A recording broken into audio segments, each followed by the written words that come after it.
we're back with the second video. I'm very sorry for such a long delay in my last video, but I'd like to make more videos about cakes, me, and our life together, of course. And today I'll be making matcha cupcakes. They are very moist and flavorful. The best part is that they are very easy to make.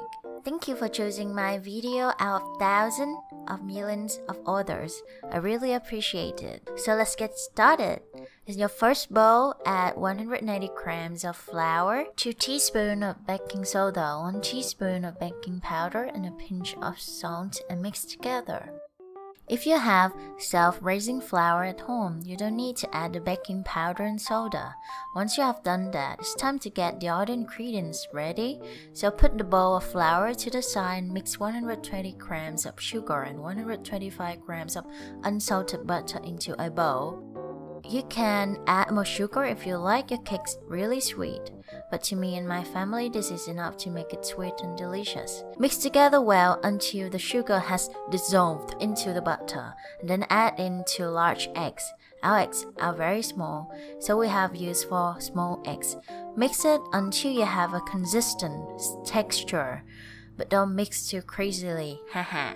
Now it's time to add the flour into the butter and sugar mixture.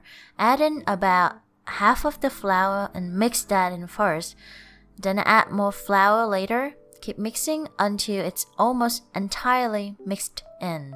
And then add in the milk and keep mixing away. I know this part can get a bit tiring with a hand mixer, but it will only take a few minutes. Your mixture should be a little runny, but it will stick to the whisk too. Now it's time to add in the matcha powder. My husband helped me with that. You can use any matcha tea powder. 10 grams is enough to make it very colorful and give it a nice flavor.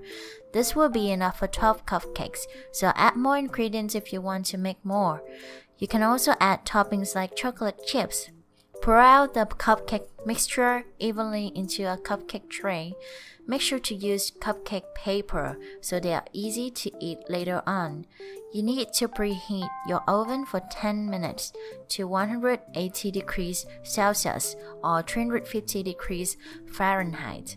Cook them for 25 minutes and they will come out perfectly. Thank you for all the support for my husband's channel and mine too. We'll definitely bring you more great content, so I'll see you again soon. I love you all. Bye.